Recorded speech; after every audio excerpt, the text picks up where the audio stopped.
기도합니다. 하나님 아버지 감사합니다. 오늘도 마지막 시간, 은혜의 시간으로 함께하여 주시고 말씀을 통하여 깨닫는 은총의 시간을 되게 하여 주시옵소서. 아멘. 감사드리고 예수님의 이름으로 기도드리옵나이다. 아멘. 사명론에 대해서, 사역론에 대해서 마지막 강의를 제가 하게 되겠습니다. 목사가 되면 무엇을 어떻게 해야 하느냐, 이런 주제. 혹시 카톡에 제가 글을 올려놨는데 보셨어요? 보셨을까요? 우리 노예 카톡방에 강의안을 올려놨는데, 강의안을 내가 서기부에다가 일주일 전에 줬는데 벌써 인쇄가 되어버려가지고 그게 아마 못 실은 것 같아요. 저는 수원 헤브론 교회를 섬기고 있고요. 수원 헤브론 교회 위임 목사로 있고, 86년도부터 제가 전도사의 사역을 시작을 했습니다.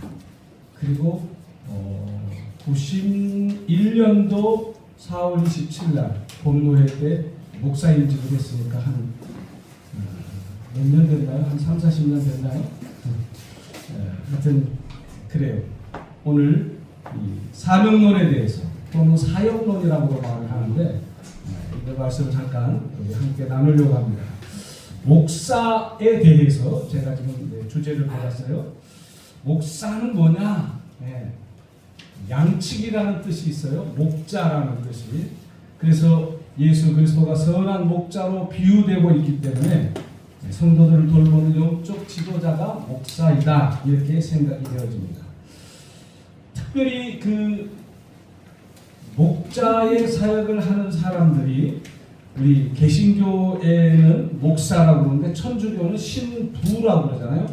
그래서 신부들은 나이 먹은 그 신자들을 하대하더라고요. 왜? 내가 아버지니까 하대를 하는 그런 모습을 봤는데, 하여튼 목사가 되는 것은 우리 장로교에서는 무조건 MDB 과정을 다 마쳐야 됩니다. 그래서 저는 학부를 하고 연구원 과정을 하든지 아니면 MDB 과정을 하든지, 그래서 보통 6년에서 7년을 공부를 해야 목사 고시 볼 자격을 주고 강도사 고시 보고 목사 고시가 되는데, 저 같은 경우는 졸업장을 못 받았어요. 졸업은 했는데 졸업장을 못 받았어. 왜 못 받았냐? 학비를 다 못 냈어요. 그래서 학비 30만 원이 없어가지고 졸업장을 못 받아서 수료증을 가지고 제가 강도사 고시를 응시하고 그 후에 목사가 돼서 10년 후에 졸업장을 받았는데, 제가 우리 교단인 백석신학에 10년 후에 가니까 이자도 안 받더라고요. 그래서 졸업장을 제가 10년 후에 받았는데, 우리가 이제 MDB 과정 속에서 성경신학이라든지 역사신학이라든지 조직신학이라든지 실천신학이라든지 성교신학이라든지 이런 과정을 다 공부를 하고 목회자의 이제 수순을 밟아가는데, 아쉬운 것은 꼭 배워야 될 것은 안 배우고 안 배워도 될 것은 배운 것 같아요. 제가 기억에. 그래서 신학교 다닐 때 많이 배웠는데 다 남는 게 없어. 성경을 좀 더 깊이 배웠으면 좋았을 텐데 그게 없어. 참 아쉽죠. 우리 장로교 중에서는 3대 장로교가 크게 통합, 합동, 백석입니다. 근데 지금 백석이 앞서가고 있습니다. 그래서 백석이라는 브랜드는 명품 브랜드가 되고 있습니다. 여러분들이 자긍심을 가지고 백석에서 목사 안수를 받았다. 좀 이 프리미엄이 있어야 돼요. 자긍심. 군소교단에서 목사 안수 받는 거라고 이 백석교단에서 왜 지금 우리나라에 10,000교회가 넘는 교단이 지금 합동, 그 다음에 우리 백석, 그 다음에 이제 이어가는 게 통합인데, 백석이 합동으로 앞지르게 될 것 같아요. 5월달 되면 이제 또 많은 교회들이 또 연합을 하게 되는데, 자긍심을 갖기를 간절히 바랍니다. 이 장로교는 다 주로 거의 칼빈주의를 많이 이렇게 선호하죠. 근데 칼빈주의를 따르지 않고 알미니안주의를 따르는 교파가 있어요. 어디일까요? 감리교. 예, 성결교. 대표적인 성결교나 감리교는 알미니안이 뭔지는 아시죠? 예, 자기 의지를 많이 강조하는 그런 교파라고 봅니다. 그 다음에 이제 그런 교파들 중에서 침례도 있고 하나님의 교회도 있고 장로교 중에서는 교파가 많이 있는데, 그 교파들 중에서는 이제 대표적으로 장로교 중에서 통합, 합동, 우리 백서, 그다음에 고신도 있고 뭐 대신도 있고 여러 가지가 있습니다만은 어떤 그런 교파들이 무엇을 하는지 이 교파들의 특색이 뭔지 여러분들이 그걸 좀 공부를 하셨으면 좋겠습니다. 그러면 목사의 주요 업무와 역할이 뭐냐? 첫째는 설교와 예배 인도다. 아멘. 목사의 가장 핵심적인 업무가 저는 메시지를 전하는 이 설교자입니다. 설교자. 제가 신학 공부를 할 때 당신들은 도구요, 통로요, 매개체이다. 이렇게 저희는 깨달았어요. 왜? 하나님의 말씀을 전하는데 우리가 도구고 통로고 매개체야. 근데 내가 도구가 통로가 매개체가 잘못되면은 이게 전달이 잘 안 될 수가 있으니까 그걸 잘해야 된다는 거예요. 그래서 주일 예배를 비롯해서 수요 예배, 뭐 금요 새벽기도 이렇게 계속 말씀을 전하는데 여러분들에게 제가 요구하고 싶은 것은 말씀을 전하든 안 전하든 무조건 설교문을 작성해라. 아멘. 몇 년치? 최소한도 3년치. 왜 그렇게 해야 되냐? 여러분들이 이제 목회하고 막 하다 보면 전도하다 보면 시간이 많지 않을 때가 있어. 그럴 때 내가 준비하는 것을 한번 보고 묵상하고 또 더 감동이 되면 또 하겠죠. 요즘에는 좀 쉽게 할 수 있는 AI가 있어서 쉽게 하긴 하는데 그 생명력이 없어요. 속으면 또 안 돼. 내가 AI를 몇 번 이렇게 해봤는데 조정한 목사는 무엇을 하는 사람인가 딱 물어봤더니 50%는 맞고 50%는 틀려. 왜? 동명이인이 있거든. 동명이인. 그러니까 그 사람들이 그 AI가 착각을 하더라고요. 그래서 늘 여러분들이 말씀을 듣든지 또는 기도하든지 감동이 되면 무조건 메모를 해. 그리고 그 말씀 붙들고 우리 노회장님처럼 한 100번 정도, 저는 100번까지는 안 읽어봤지만 하여튼 읽으면 감동이 옵니다. 아멘. 그래서 그 감동이 오는 것을 잘 정리해서 전하면 좋은 설교자가 될 것 같다. 아멘. 그래서 성경 본문을 연구하고 또 성경 본문을 잘 연구해서 전하긴 전하는데 성도들이 어떤 바탕을 가지고 있는지 그 모르면 안 돼요. 그래서 어느 수준으로 어제 제가 들었는데 중학교 2학년 수준으로 그러면 진짜 설교의 대가들은요 쉽게 전하라. 너무 어렵게 하면 안 돼요. 그래서 쉽게 모든 사람들이 알아들 수 있도록 그런 표현을 써야 됩니다. 그래서 이제 저 같은 경우는 지금 2001년도부터 지금 설교를 했으니까 한 25년을 제가 한 교회에서 설교를 하잖아요. 그런데 내가 한 설교를 다시 설교를 했는데요. 성도들이 모르고 있어요. 그래서 제가 이 설교는 옛날에 한 설교입니다. 이 말씀을 가지고 제가 말씀을 전했습니다. 그래도 다 잊어버려. 망각의 은혜가 있어서 그런지 하여튼 그래도 담대하게. 그런데 설교자가 이건 내가 지난번에 한 거니까 그대로 똑같이 합니다 여러분 그러면 안 돼. 늘 새로운 것처럼 담대하게. 아멘. 이런 얘기 들었어요? 진짜를 가짜같이 가짜를 진짜같이. 이해가 되시나요? 사기꾼들은 가짜를 진짜같이 말해. 근데 거기 다 넘어가. 근데 우리는 진짜의 성경을 가지고 있는데 가짜처럼 전해. 그러니까 감동이 없는 거예요. 왜? 확신이 없거든. 사기꾼들은 확신이 있어요. 이거 사면 됩니다. 이거 사면 어쩝니다. 막 하고 막 구호를 외치고 별거 다 하는데 결국은 꽝이거든. 근데 우리는 뭐예요? 진짜를 가지고 있잖아요. 생명을 가지고 있는 거예요. 이 생명을 가지고 있는데도 그냥 아주 의미 없이 그냥 무가치하게 확신도 없이 될 것이다가 아니라 됩니다. 아멘. 됩니다. 아멘. 아멘 소리 들어보니까 여러분들은 안 될 것 같아요. 아멘. 됩니다. 됩니다. 아멘. 다른 데 가면 두 손 들고 막혀요. 여러분들 그 정도 가지고는 안 된다니까. 제가 간증 하나 할게요. 제가 필리핀에 가서 신학대학에 가서 강의를 했어요. 1시간을 했어요. 무슨 강의를 했냐? 필리핀은 우리 한국을 도와줬던 나라. 근데 그 도와줬던 여러분들이 지금 도움을 받고 있다. 이유가 뭘까? 그러면서 제가 얘기했어요. 한국 사람들은 이렇고 해서 하나님의 은혜를 경험해서 정말 이렇게 부르짖고 구해서 하나님의 응답 받아서 지금 여유 있게 살고 있다. 여러분들도 원천이 되신 근원이 되신 그분에게 구하라. 그리하면 너희들도 그렇게 될 거다. 아멘. 아멘.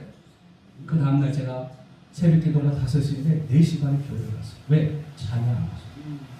4시 반에 교회를 갔는데 그들이 큰 자리에 부르짖고 있는 사람이 한 30명이 보였어.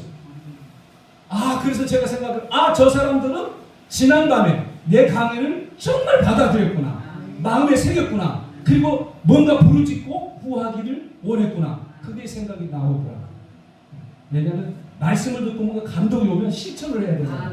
좋은 것을 알고 있는데 이건 좋은 거야 좋은 거야 그러면 그건 내 거야 아니에요. 내가 그것을 먹어서 소화시켜서 그렇죠? 그런 얘기 들어봤어요? 귤이 10개가 있어. 10개 중에서 5개 먹었어. 몇 개가 남았게요? 왜 5개 남았게요? 먹은 것만 남은 거예요. 먹은 것만 남은 거예요. 예화를 좀 잘못했어요. 3개, 7개 이렇게 해야 되는데 먹은 것만 남은 거래요. 남은 건 남은 게 아니야. 내 거 아니야. 여기다 진수성찬을 차려놨는데 그건 먹지 않으면 내 것이 아니에요. 먹어야 내게 유익이 있어. 먹는 것도 내게 유익된 걸 먹어야 돼요. 몸에 안 좋은 거, 튀긴 거, 밀가루 이런 거 먹어서는 절대 건강하지 않아요. 건강하려면 먹는 것도 잘 살펴서 먹어야 된다. 아멘. 두 번째, 설교를 잘 이제 이해가 됐겠죠. 우리 설교에 대해 가신 우리 목사님, 우리 장성 목사님에게 잘 배우면은 더 여러분들은 이 중요하게 멘토가 중요해요. 멘토가. 어떤 멘토가 있냐? 저는 우리 장성 목사님을 한 30-40년 전에 뵙고 와 저분이다 하고 제가 이렇게 늘 가까이 지내고 무슨 어려운 일이 있으면 목사님 하고 이렇게 전화를 하면 항상 잘 받아주시고 격려해 주시고 위로해 주시고 힘을 주시고 그래서 늘 존경하고 있습니다. 하여튼 여러분들에게도 뭐가 필요하다? 멘토가 필요하다. 아멘. 나중에 얘기하겠지만 교회 행정과 두 번째 성도의 돌봄과 상담. 목회자는 성도들을 돌봐야 되잖아요. 양떼들을 잘 돌봐야 돼. 이 양이 어디가 좀 안 좋은지 엄마는 아기가 왜 우는지 다 안돼. 그 울음소리만 들어도 얘가 배가 고픈지 아니면 얘가 끝나를 했는지 그걸 안 돼. 엄마는. 나는 엄마가 안 돼봐서 잘 모르겠는데 하여튼 그렇게 성도들의 그런 삶을 잘 살펴서 그들을 잘 돌봐야 되고 예를 들어서 뭐 결혼이라든지 자녀 교육이라든지 건강 문제라든지 이런 거에 대해서 여러분들이 조언을 해주고 상담을 해주고 바른 길로 이끌어갈 수 있는 것을 항상 생각을 해야 된다. 그래서 성도들의 가정을 때로는 방문하기도 하고 때로는 필요하면 기도를 하기도 하고 또 여러 가지 도움을 줘야 되는데 물질로 도움 주는 건 저는 이게 바람직한 것이 아닌 것 같아요. 왜? 물질 도움 주는 또 목사님 여유가 많아서 나를 도와주나 보다 하고 이렇게 물질을 기대하거든요. 그러니까 물질로 도움 주지 말고 내게 있는 것으로 내게 주노니 너는 일어나라. 필요한 것을 채워줄 수 있는 능력이 있길 간절히 바랍니다. 특히 이제 장례라든지 결혼식이라든지 이런 데는요 정말 확실하게 그 시간에 메시지를 줘야 되는데 제가 우리 백요한 목사님 딸 결혼식 하는데 저 김인중 목사가 주례사를 했어요. 근데 주례사가 복음이야. 복음.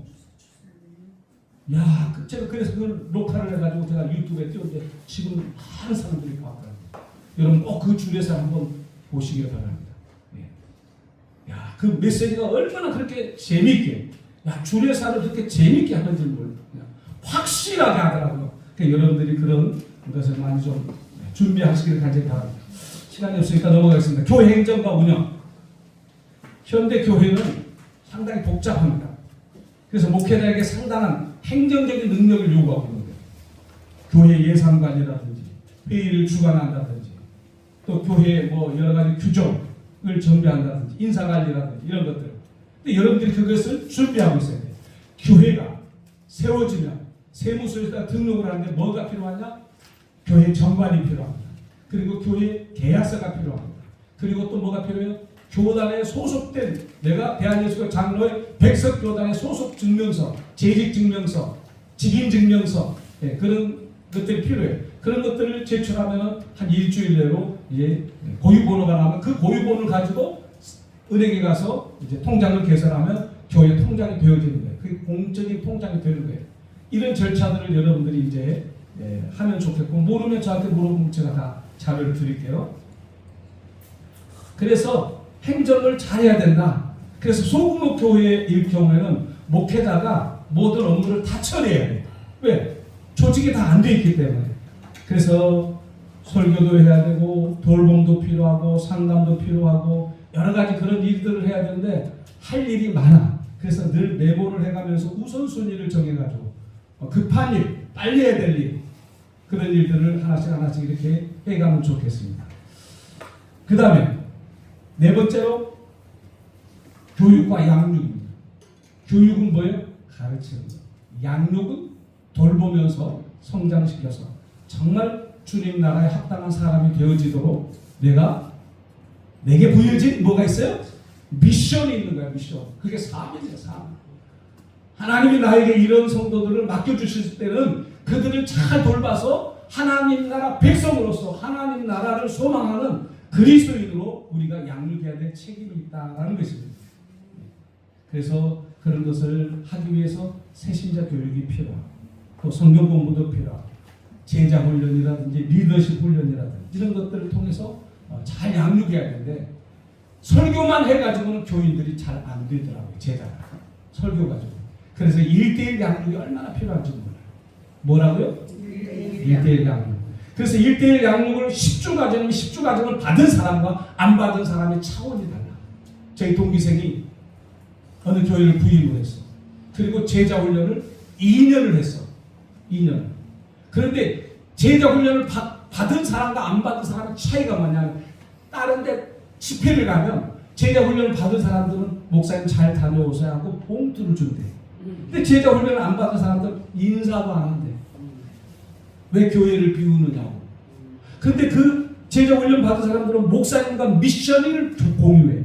목사님의 그 하는 일에 대해서 공유가 됐기 때문에 도와주려고 하고 내가 가야 되는데 목사님이 가시는구나 하고 뭐를 해요? 서포팅을 한다는 거야. 이해가 된다는 거야. 그리고 기도를 한다는 거야. 아멘. 그러니까 여러분들이 제자 훈련을 해야 될지 안 해야 될지는 여러분들이 알아서 선택하면 되겠습니다. 자, 그 다음에 청소년들, 어린아이들, 주일학교 이런 것들도 우리가 뭘 해야 돼요? 관심을 가져야 돼요. 어린아이들을 어떻게 양육할 것인가. 자, 질문 하나 드릴까요? 몇 살이 되면 구원받아야 된다고 생각하세요?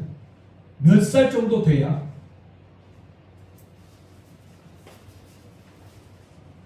한번 알아맞혀봐요. 제가 76년도 교회를 처음 나가고 한국 어린 전도협회라는 CEF 거기서 제가 어린 사역자 훈련을 받았어요. 그럴 때 거기서 강의했던 강사가 이런 얘기를 했어요. 어떤 이가 구원받을 수 있는가? 라는 질문에 답이 이거였어요. 교회 문을 스스로 열고 들어올 수 있는 나이면 걔는 구원받을 수 있다. 교회 문을 자기 스스로 밀고 들어올 수 있는 나이면 걔는 구원받을 수 있다. 그래서 어린 아이들도 똑같은 성도라고 생각을 해서 그들을 잘 양육해야 돼요. 만약에 예배 시간에 막 아이들이 떠들어. 그 왜 떠드는가요? 왜 떠들까요? 지루해서. 네, 지루해서. 또 예배에 대한 인식이 없어서. 인식이 없어서. 또 재미없어서. 재미없어서. 다 틀린 말은 아니에요. 어른들이 하는 얘기를 못 알아듣기 때문에 지루할 수도 있고 길기 때문에 아이들 특성상 5분, 7분이 넘어가면 다 이렇게 해요. 근데 지난주에 저희 교회에 있었던 이야기인데 아이가 막 산만하게 돼서 내가 뭐라고 주의를 줬는데 부모는 걔를 그냥 놔두더라. 왜? 신경 쓰기 싫다는 거야. 자기 은혜 받는데 지장이 된다. 근데 내가 딱 느끼기를 이건 영적인 문제다. 아멘을 지금 안 하시죠? 아멘. 영적인 문제다 저는 그렇게 생각했어요. 왜? 목회자가 영적인 파워가 없기 때문에 걔들이 떠드는 거라고 난 생각해요. 만약에 목회자가 강력한 영적인 파워가 있다면 주여! 하면 깜짝 놀라고 그럴 텐데 그럴 파워가 약하지 않은가. 실 예를 하나 드릴까요? 어떤 분이 구역 예배를 인도했어요. 20년 전 얘기 같아요. 구역 예배를 인도했는데 개가 뺑뺑뺑뺑뺑 막 짖어댔어요. 근데 그분이 뭐라고 하는지 아세요? 나세를 예수의 명하니 너는 잔대할지어다. 걔가 갑자기 짖는 걸 멈췄어요. 왜? 그 메시지에 파워가 있는 거야. 걔가 순종을 하는 거야. 그러니까 짐승들도 우리가 말한 그 말의 권세에 눌릴 수 있다는 거예요. 그러니까 막 예배 시간에 떠들고 혼란스러운 것은 이게 영적인 문제가 있을 수 있으니까 뭐 해야 된다? 일단 축사. 파워를 가져야 돼. 파워. 막 예배 시간에 나자네 쓰러가는 그럴 수 없잖아요. 영적인 파워를 가지고. 옆에 사람이 졸았어. 내가 주여 하고 딱 이제 내가 기도를 했어. 눈이 번쩍 뜨더라고. 근데 이 조는 것도 그 졸음을 주는 것들이 와서 막 졸게 하는 수가 있어요. 그럴 때 뭐 해야 돼요? 강력하게 막. 네. 그리고 옆에서 딱 터치를 해서 빨리. 저 같은 경우는 이 갑상선 암이 있어요. 나도 모르게 눈꺼풀이 내려가. 내 의지와 관계없이 깜빡깜빡 깰 때가 있어요. 이건 어떻게 내가 안 되더라고요. 근데 어쨌든 우리가 조는 것도 이것도 별로 좋은 것이 아니야. 정신을 바짝 차리고 뭐 해야 돼요? 예, 잘 해야 된다. 아멘. 목회자의 생활을 한번 보면 교회에서 주는 페이가 있잖아요. 우리 장성 목사님 어제 뭐라 했어요? 교통비하고 도서비라도 받아라. 정말 그런 것 같아요. 무료로 하는 것도 좋지만 받고 또 내가 헌금하고 그러는 것이 좋을 것 같다. 자, 그러면 교회에서 드리는 이 페이를 뭐라고 그러죠? 우리는 예, 사례비라고 해요. 사례비. 세법상으로는 이걸 뭐라고 말할까요? 세법상으로 급여. 예, 기타 소득으로 나갑니다. 세무서에 보면 기타 소득으로 그렇게 기록이 되고 있습니다. 목회자가 교회 직원이 아닌 독립적인 사역자로 인정받기 때문에 아마 그런 것 같아요. 그래서 규모에 따라서 사례들이 이제 되는데 어떤 교회는 부교육자가 담임 목사보다 더 받는 교회도 있더라고요. 왜냐하면 자녀들이 많기 때문에 더 줘라. 막 그런 교회가 특히 특이한 교회죠. 담임 목사보다 부교육자 사례를 더 주는 그런 교회. 그런 교회는 나가라 해도 절대로 안 나갈 것 같아요. 네. 하여튼 그런 교회도 있더라. 그런데 저는 큰 교회 목회자들 사례비를 좀 반으로 뚝 잘라서 작은 교회도 좀 주면 어떨까. 네. 그런 생각을 제가 개인적으로 해봅니다. 왜냐하면 제가 큰 교회를 안 하기 때문에. 하여튼 그 작은 교회들이 사례비가 없어서 어려운 경우가 있었는데 제가 교회를 개척할 때는요 성비가 없었어요. 왜? 교인들이 많지 않기 때문에. 그런데 아는 우리 목사님이 쌀을 한 푸대 20kg짜리 주는 거예요. 근데 그것이 지금도 고마워. 지금도 고마워. 여러분 힘들고 어려울 때 도와주는 거요. 그것 늘 마음에 새겨야 됩니다. 아멘. 그래서 생활비가 어려운 경우가 있는데 그런 것을 잘 지혜롭게 하면 좋겠다. 그래서 가능하면 어디서 계속해서 연금처럼 돈이 이렇게 조금 나왔으면 참 좋겠다. 그런 생각을 제가 해보는데요. 저는 연금이 별로 안 나와서 하여튼 그런데 하여튼 그런 연금이 나올 수 있도록 내가 평생 신경 안 쓰고 사역할 수 있도록 그런 것을 한번 해봤으면 좋겠다. 그런 생각이 듭니다. 자, 5번째 목사가 되면 소속은 어디가 될까요? 소속. 목사의 소속은? 예. 총회는 어떻게 될까요? 예? 여러분들이 이제 목사가 되면 그걸 잘 알아야 돼요. 목사의 소속은 노예고요. 노예 소속은 총회 안에 있는 거예요. 근데 어떤 사람들 문제가 생기면 바로 총회로 가는데 그거는 옳지 않아요. 모든 문제, 목사에 대한 신상권은 다 노예에서 해결해요.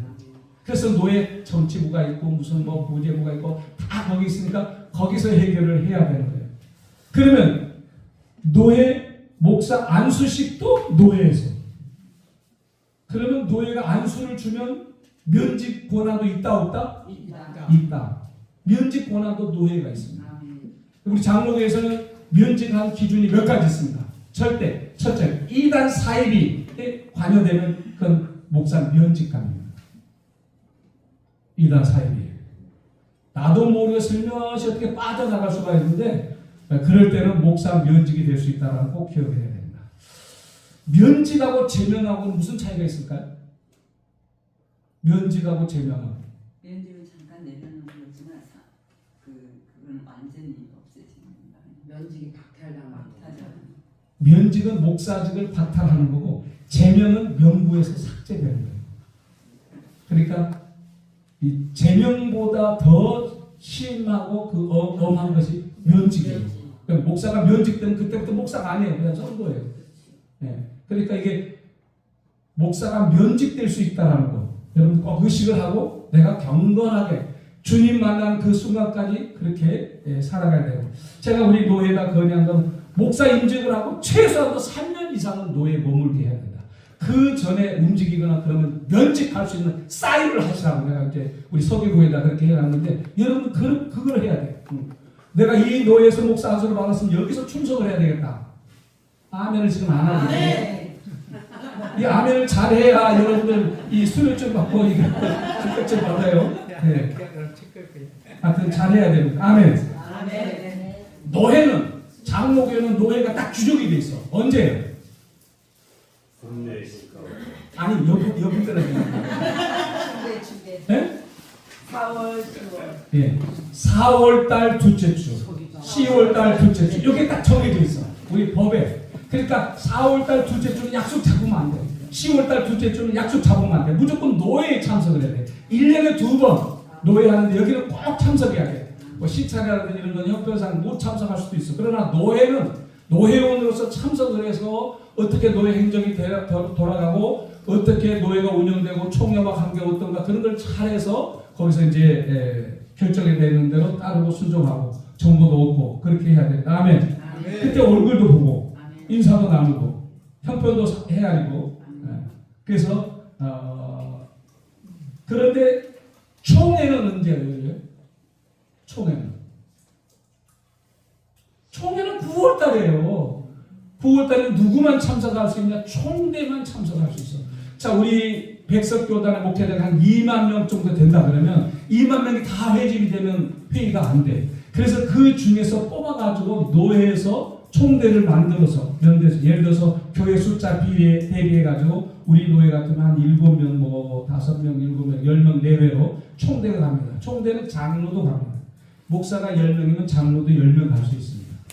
총대가 많아지면 상위비가 많아지기 때문에 총대로 가려가면 그만큼 좀 뭐랄까 재정이 필요하겠죠.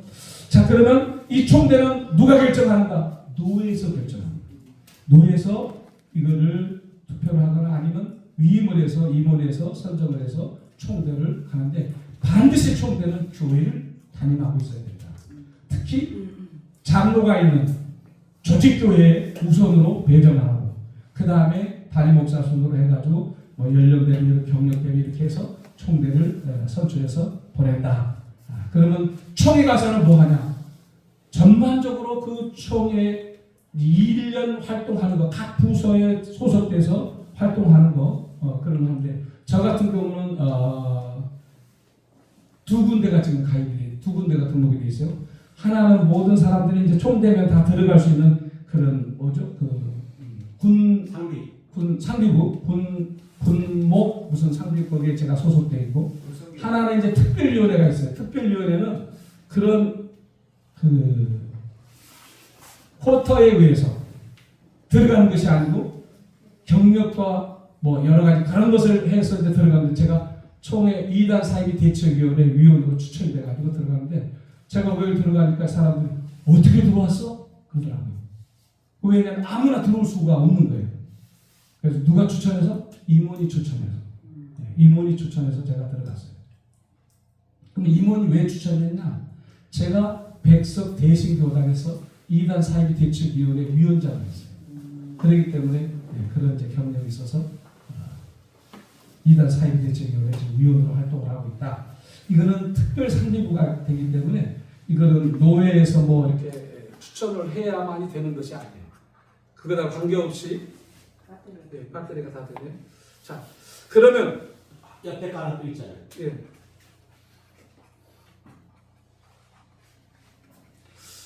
자, 6번째는 목회자가 그 다음에 목회자가 되고자 하시는 분들에게 드리고 싶은 말이 있습니다. 목회자의 길은 쉬운 길은 아니다. 공감이 안 되나요? 여러 가지 경제적인 문제도 있고 또 가족의 관계가 있고 그럼에도 불구하고 목회자의 길을 가는 것은 뭐가 있었다? 하나님의 부르심이 있었다. 아멘. 콜링이 있었다. 저 같은 경우를 보면 제가 폐병이 걸렸거든요.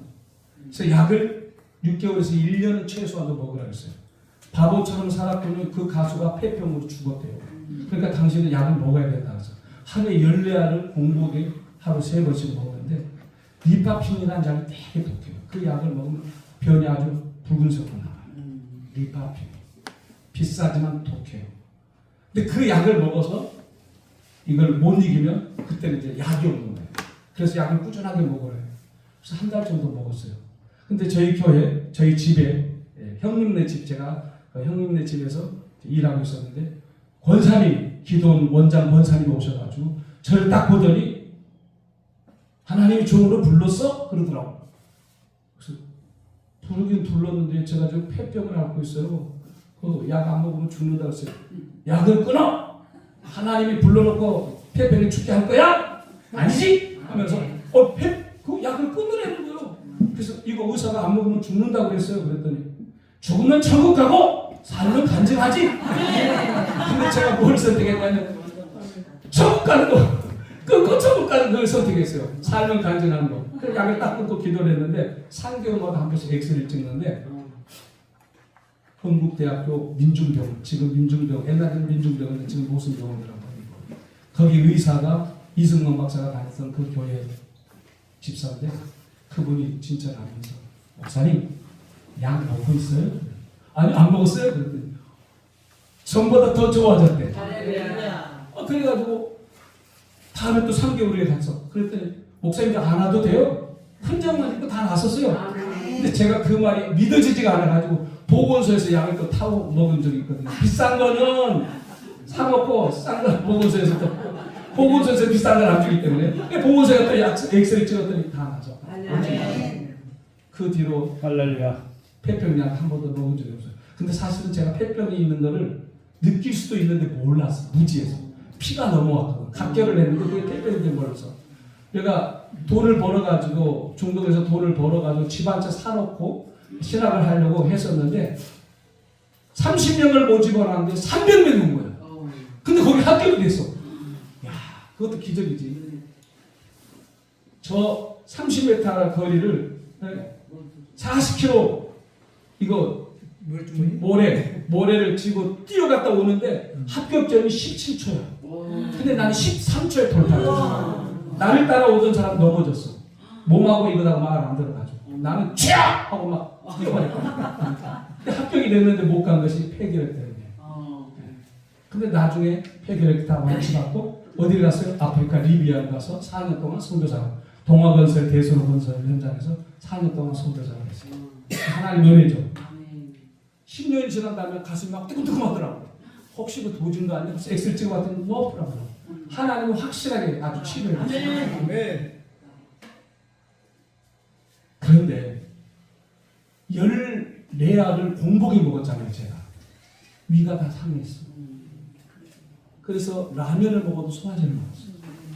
그런데 우리 신학 공부를 할 때 우리 신학생들이 야간을 제가 공부해요. 10시에 끝나면 포천 할렐루야 기도를 가보자는 거예요.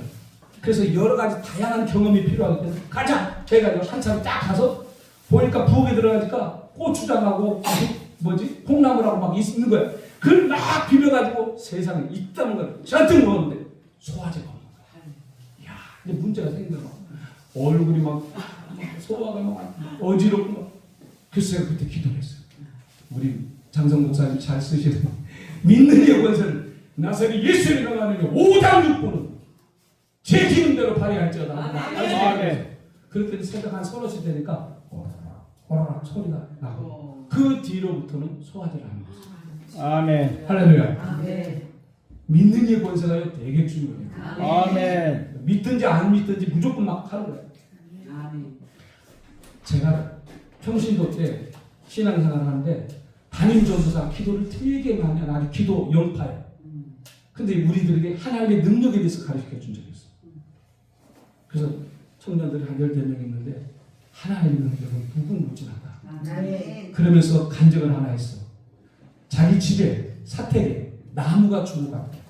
그래서 죽어가는 나무를 붙들고 하나님 이 나무가 왜 죽어갑니까? 좀 살려주세요. 그랬더니 이 정도 딱 하면서 여기를 자르면 산다. 그런 마음이 간증이 와서 딱 잘랐대. 근데 어떤 일이 생겼냐면 자르니까 버러지가 속을 다 타먹은 거야. 자르니까 그 밑에서 싹이 나가지고 그 나무가 살아났다는 거야. 하나님이 그렇게 기도하면 알려주시고 깨닫게 해주시고 아멘. 우리 신학교 다닐 때 이미 성령님은 2000년 전에 다 끝나가지고 그런 사역이 없다 그랬는데 지금도 그런 사역들이 일어나고 있거든요. 하여튼 그 가르치는 분들하고 하여튼 그런 분들은 끝났대. 성령의 역사 끝났대. 그래가지고 반응도 하지 말라는 그런 학교도 있었어요. 근데 우리 백성은 참 그런 면에서는 아주 막 뜨겁게 기도하는 그런 모습 보면 너무나 감사해요. 하여튼 사회에 선한 영향력을 미치는 사람들은 바로 목회자들입니다. 그래서 목회자가 하는 분들이 먼저 내 자신을 잘 성찰을 해서 소명을 확실하고 맡겨진 사역을 잘 감당할 수 있기를 간절히 바랍니다. 그래서 영성 훈련이 필요하고 말씀을 확실하게 창세기부터 요한계시록까지 있는 말씀을 가지고 성경만 딱 들면 주제가 정해지고 시간을 예를 들어서 5분을 해라. 그럼 5분 내에 확실하게 정해야 되는 거야. 서론하다 끝나는 사람들 많아. 그건 아니에요. 서론 본론 결론해가지고 딱 5분 내에 핵심 메시지 10분이든지 30분이든지 시간을 잘 지켜야 돼. 뭐 해야 된다고? 근데 대표 기도를 시켜놨는데 세상에 5분 7분을 하는 사람이 있어요. 대표 기도는요 그 시간에 가장 간결하고 명확하게 핵심을 하나님 앞에 구해야 돼. 아멘. 근데 지금 대표 기도할 때 메시지가 얼마나 중요합니까?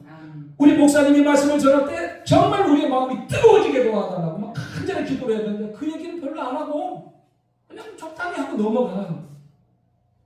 그리고 막 그냥 다른 기도를 많이 해. 개인 기도하고 대표 기도는 차이가 있으니까 대표 기도를 맡았으면 간결하게도 이렇게 잘 핵심적으로 할 수 있기를 바랍니다. 아멘. 근데 앞에 나와서 또 쓴 사람들이 또 나와가지고 노래할 때 그러잖아요. 가사의 은혜 받으시기 바랍니다.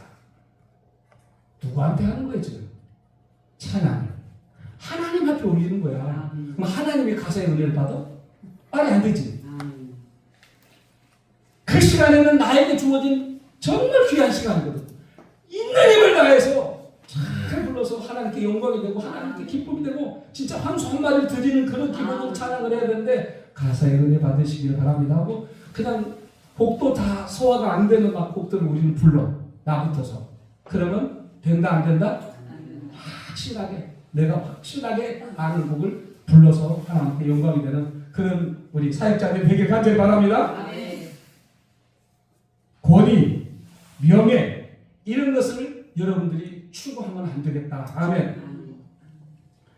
목회자가 되면은 우리 교단도 보니까 막 장자를 못 해가지고 막 그냥 안달이 난 사람들이 있더라. 그러면 안 돼요. 그건 맡겨주면 해야 되겠지만 내가 기를 쓰고 막 그렇게 할 필요까지는 없어. 아멘. 네, 그래서 그런 걸 추구하지 않고 정말 하나님 앞에 인정받는 우리 목회자들이 다 되어지길 간절히 바랍니다. 그래서 양떼를 사랑하고 돌보는 마음으로 사역을 잘 감당해 줄 수 있기를 간절히 바랍니다.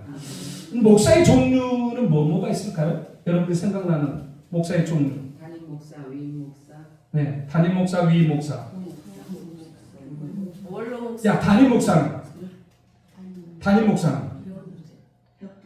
교회를 대표하여 담임하는 목사로 기도와 설교와 신방과 상담, 전도, 인도 등등 전반의 모든 것을 책임지는 것이 담임 목사라고 한다면 위임 목사는 어디에서 위임 목사를 주죠?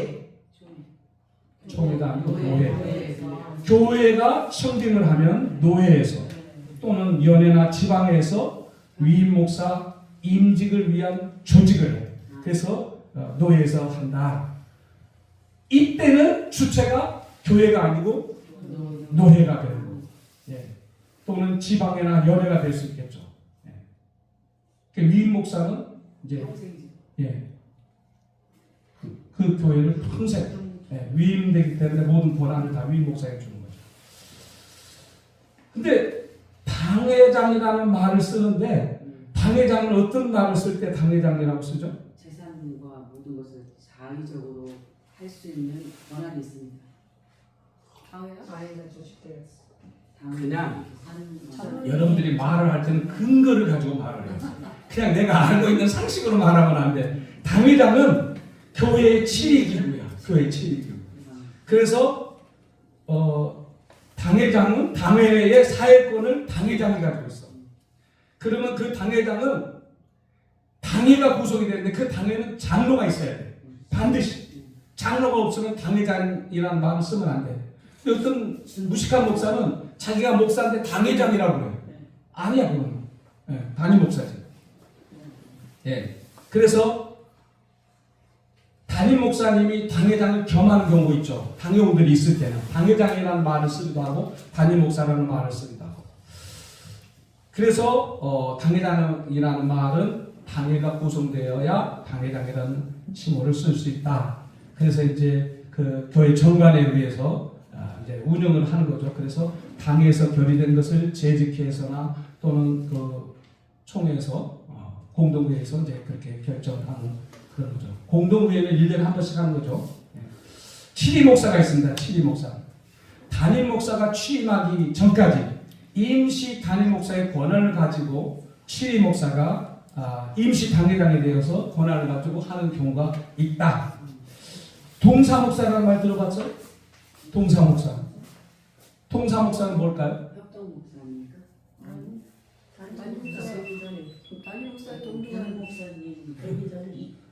동사 목사는 우리 교단에서 자주 쓰는 경우가 있는데 담임 목사에 준하는 권한을 지닌 목사라 이렇게 나와 있어요.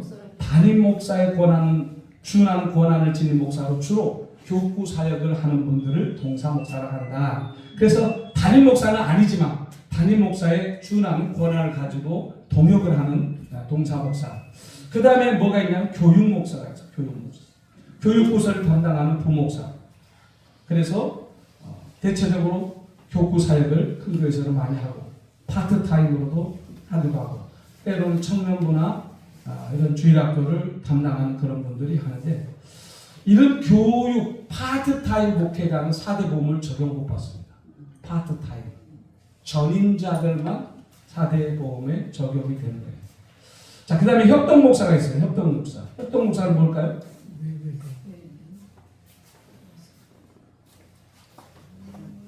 교단이 인정하는 각 기관에서 종사하는 목사로 교회 소속 전임 교육자는 아니지만 대체적으로 교회와 제휴관계인 목사다. 그래서 협동 목사는 그 교회에 나오기 때문에 호칭을 협동한다. 그래서 협동 목사로 이렇게 그렇지만 전임 사역자는 아니다. 자, 그 다음에 기관 목사가 있겠죠. 기관 목사. 기관 목사는 뭐를 얘기할까요? 노회나 지방회나 성교기관에 이렇게 사역하는 그런 목회자들을 기관 목사라고 하죠. 총회나 노예 유관기관 있죠.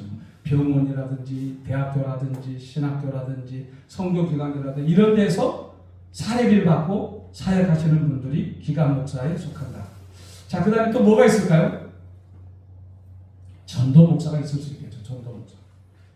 허가를 교회나 교단의 허가를 받아서 교회가 없는 지역에 파송을 받아서 전도하기도 하고 또 약한 지역에 가서 복음을 전하는 그래서 밖으로 나가면 선교 중국이라든지 뭐 이런 교세가 좀 필요한데 그런 데 가서 전도하는 목사가 전도 목사가 되겠죠. 그래서 전도를 열심히 하는 전도 목사의 사명을 감당하는 사람도 있다. 원로 목사. 원로 목사는 뭘 원로 목사라고 그러죠? 예. 교회에서 원로 목사가 되려면 20년 이상을 사역을 해야 됩니다. 20년 이상. 만약 20년이 안 되면 은퇴 목사가 원로 목사가 안 되는 거예요. 그래서 은퇴 목사들에게 주어지는 칭호 가운데 원로 목사가 있다.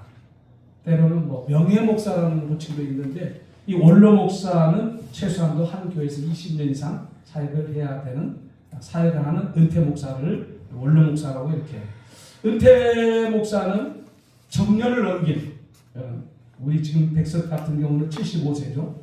다른 교파들은 이 합동측 같은 경우는 70세 이렇게 해서 이제 은퇴한 목사를 이제 그렇게 또 하는데, 어느 교단에서는 은퇴한 목회자를 명예 목사라 이렇게 부르는 교단도 있네요. 무임 목사는 소속된 교회가 없는, 그래서 사역제가 없는 사람들을 무임 목사라는데, 무임 목사는 계속 무임이면 사실은 자격이 소멸된다 이렇게 써져 있는데, 어떻게 소멸되는 건 잘 모르겠어요. 하여튼 무임 목사가 있는데 소속된 교회가 없는 목사다. 그래서 무조건 가정에서라도 이렇게 교회를 했으면 좋겠다, 그런 생각을 합니다. 시간이 다 돼가지고 마치는 시간인데, 여러분이 꼭 해주고 싶은 말은, 목사는 뭐가 있어야 될까요? 목사는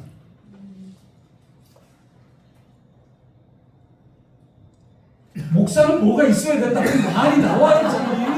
지금 목사 되려고 하는 사람들이 지금 그 말이 안 나오면 어떡해? 하나님이 나를 불렀다는 사명이라는 확신. 또 목사는 여건 있어야 된다. 그래요. 영성이 있어야 돼. 따라 영성이 있어야 된다. 영성이 있어야 된다. 영성이 있어야 된다. 영성이 없으면 무슨 리더가 되겠냐고. 강력한 영성이 있어야 되는 줄로 믿습니다. 아멘.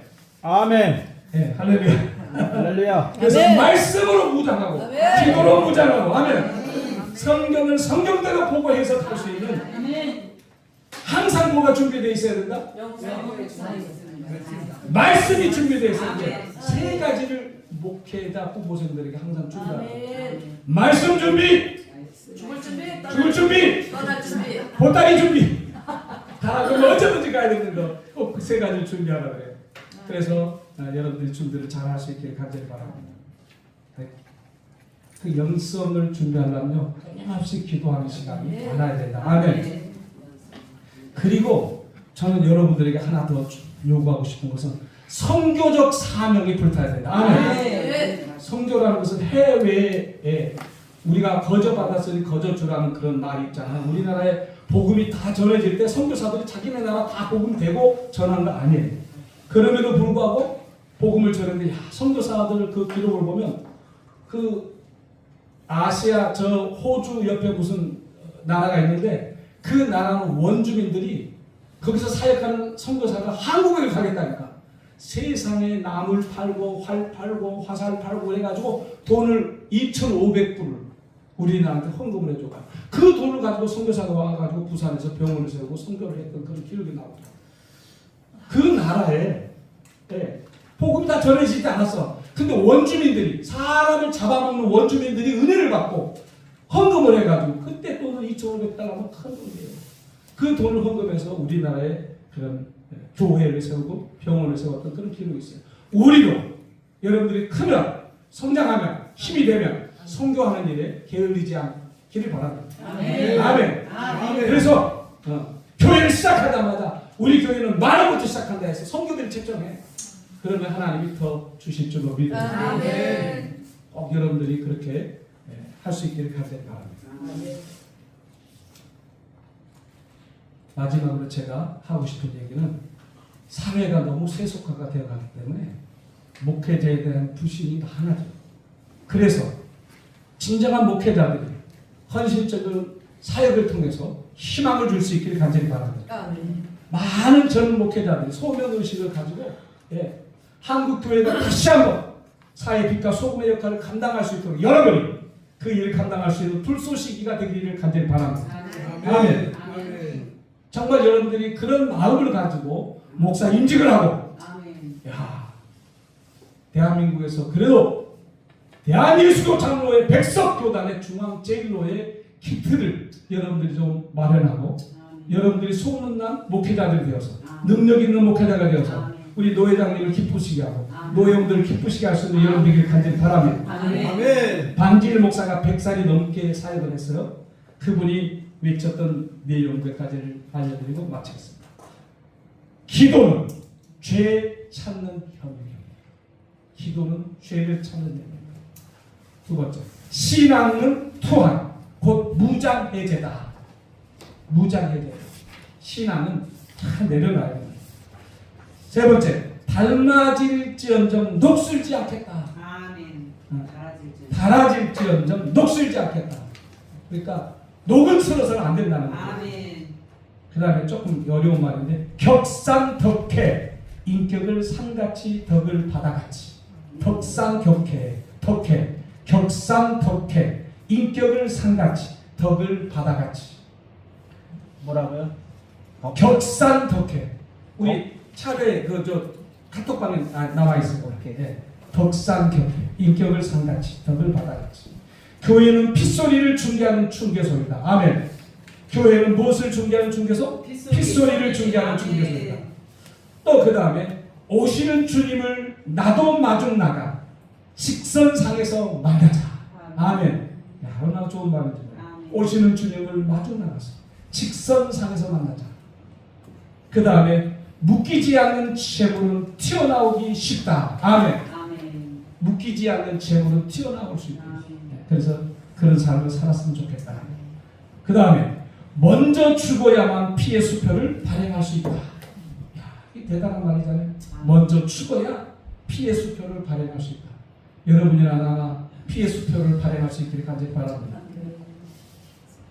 순교자들에게는 큰 축복이 뭔지 아세요? 첫째 부활에 참여하는. 요한계시록 20장 4절을 보면 첫째 부활에 참여할 수 있는 특권이 순교자들. 그러니까 여러분들이 순교할 수만 있으면 했으면 좋겠어요. 그 다음에 예수 없는 평화란 스스로 속는 것이다. 아멘. 예수가 없는데 평화가 있다. 그 스스로 속는 거예요.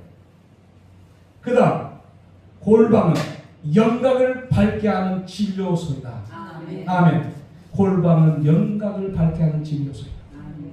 마지막 모량 향주머니를 지니고 십자가의 향기를 맡으며 살자. 아멘. 모량의 향주머니를 지니고 십자가의 향기를 맡으며 살자. 기도합니다. 하나님 아버지 고맙고 감사합니다. 목회 후보생들에게 하나님의 말씀을 잠깐 나누면서 조언을 했습니다. 주여 은혜를 베푸시고 함께하여 주옵소서. 아멘. 예수님의 이름으로 기도합니다. 아멘. 제가 여러분에게 드리고 싶은 선구가 있었는데 제가 말씀을 못 드렸네요.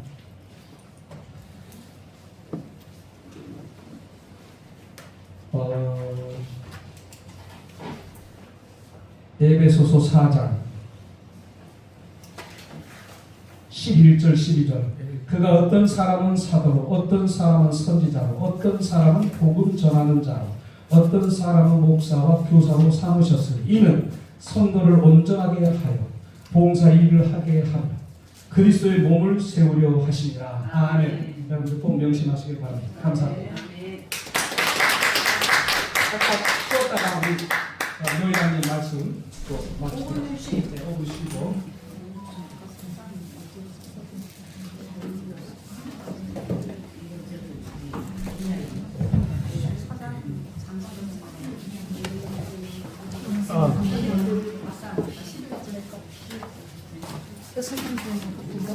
할렐루야. 우리가 올려놨으니까 참고하셔서 보세요. 할렐루야. 수고했어요. 잘했어요.